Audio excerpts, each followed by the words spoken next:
Alors effectivement, ce rapport présente l'économie sociale et solidaire dès son titre, puisqu'il insiste sur entreprendre autrement le développement de l'économie sociale et solidaire.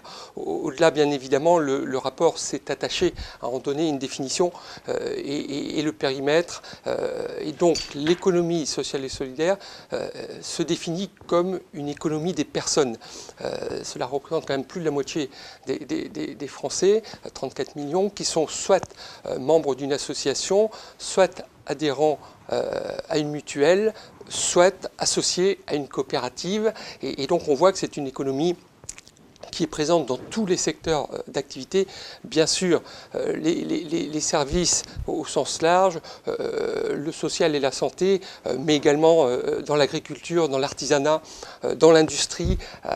Et donc c'est une économie d'utilité sociale qui rend des services à ses membres, et nous avons insisté dans le rapport comme quoi le périmètre de cette économie était bien les entreprises qui inscrivent dans leur statut à la fois des valeurs et des principes fondamentaux, fondateurs, tout en étant bien sûr ouverts à toute entreprises qui souhaitent mettre en pratique ces mêmes vertus, notamment dans le champ de l'insertion par l'activité économique.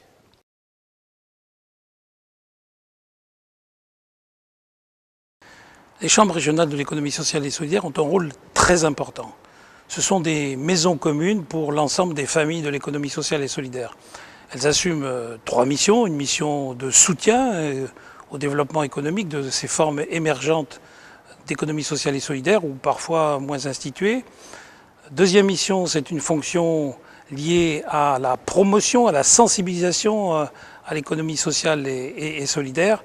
Et troisième fonction, tout aussi importante, c'est une mission qui est liée à l'observation des acteurs. En effet, il est important de disposer de données chiffrées sur ce secteur d'activité. Voilà, la Commission a estimé qu'il était utile d'harmoniser l'ensemble de ces fonctions, de ces missions, tout en veillant effectivement à ce que ces chambres régionales de l'économie sociale et solidaire ne se substituent pas aux têtes de réseau des grandes familles qui constituent l'économie sociale et solidaire.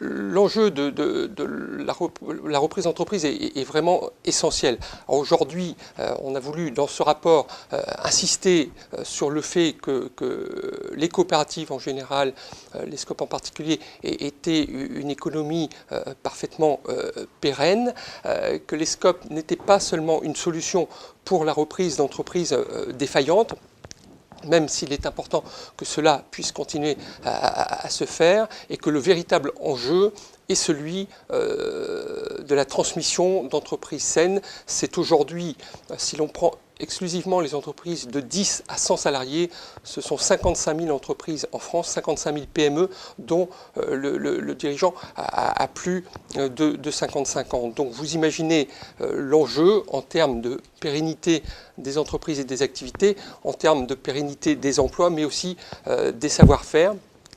Et le rapport, l'avis, a mis en valeur l'intérêt d'un droit d'information aux salariés qui puisse se traduire dans un temps raisonnable de l'ordre de 3 mois en une période, une sorte de sas durant laquelle le cédant et les salariés puissent effectivement travailler de concert sur les conditions de transmission de l'entreprise aux salariés, et que bien sûr pendant cette période il y ait une priorité qui soit donnée aux projets portés par les salariés, sans que cela ne mettre le cédant devant une situation, comment dirais-je, incontournable. Bien évidemment, il y a un accord à trouver sur le prix de cession, sur la transmission, sur beaucoup d'autres sujets, et souvent d'ailleurs le fait que le cédant puisse rester encore un temps dans l'entreprise sécurise le projet de transmission.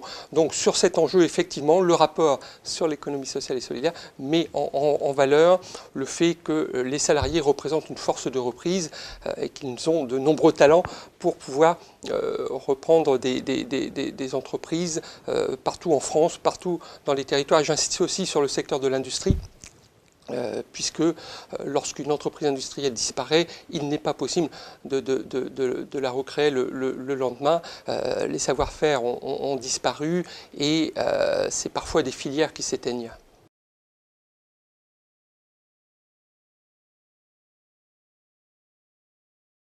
Alors tout à fait, le rapport ne s'est pas contenté de donner un certain nombre de directions. Il a repris à son compte comment dirais-je, des nouveautés. Alors on va essentiellement reprendre deux.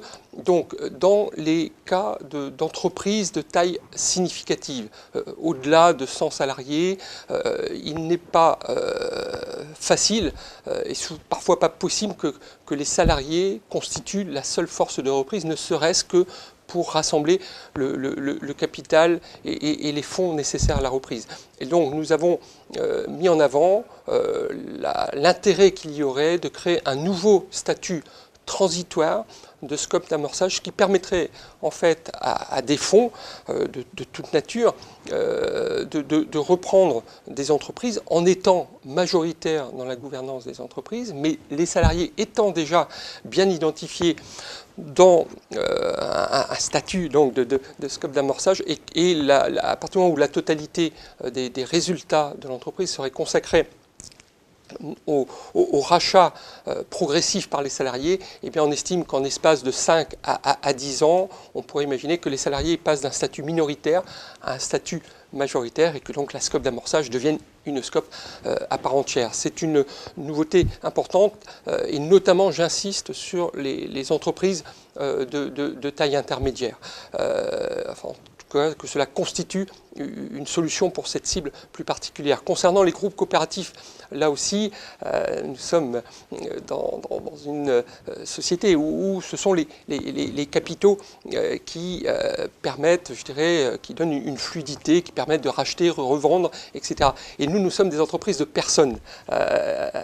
Et donc, qui certes, dans les coopératives, les associés détiennent bien sûr des parts sociales. Pour autant, nous avons voulu pouvoir, au travers de cet avis, montrer qu'il était nécessaire aussi pour développer les entreprises coopératives et notamment les SCOP, qu'il y ait des fluidités possibles et qu'en tous les cas, à partir du moment où un salarié avait fait le choix d'être associé de sa coopérative, à partir du moment où il investissait avec sa coopérative dans d'autres entreprises à créer ou à reprendre, eh bien, il devait pouvoir être considéré comme associé interne donc de son entreprise, mais également du groupe coopératif, et ce qui permettra, dans les années qui viennent, à un certain nombre de scopes de grande taille, eh bien, d'avoir aussi tout un ensemble de filiales qui auront le statut de scope qui, pour nous, est essentiel.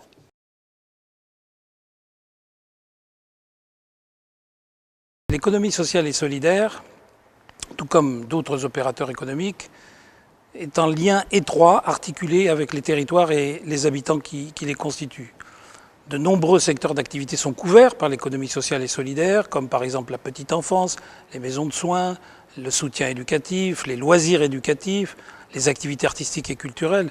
Toutes ces activités sont émergées du local et ont souvent été des besoins, des constats exprimés par les habitants. Souvent, ces activités ont été menées dans des territoires délaissés ou dans des espaces où parfois les services publics reculent.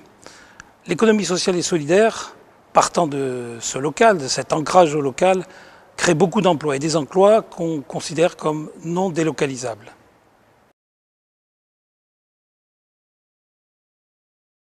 Reconnaître les acteurs, c'est très important, mais pour les reconnaître, il faut d'abord les connaître.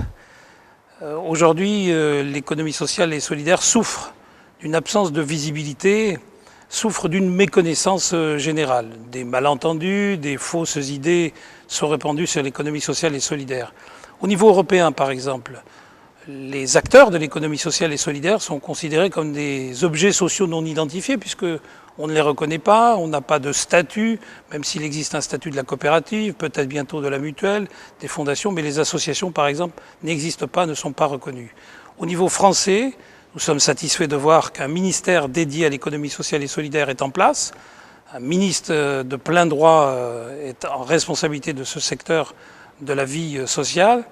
Cette saisine aussi du gouvernement est importante dans cette maison pour mieux connaître, mieux appréhender ce qu'est l'économie sociale et solidaire. Il est important aussi de mettre en place des processus dans les cursus éducatifs et scolaires de connaissance de l'économie sociale et solidaire. On peut faire toute une carrière universitaire, tout un cursus scolaire, sans jamais rencontrer le mot économie sociale et sans jamais connaître les acteurs de l'économie sociale et solidaire. Il est important donc d'avoir des chiffres, des données précises sur cette réalité, tout comme il est aussi important de mesurer, d'évaluer, au-delà de la part de PIB, de produit intérieur brut, au-delà du nombre d'emplois que représente l'économie sociale et solidaire, il est important de mesurer, de maîtriser ce qu'est la véritable plus-value sociale, civique de l'économie sociale et solidaire.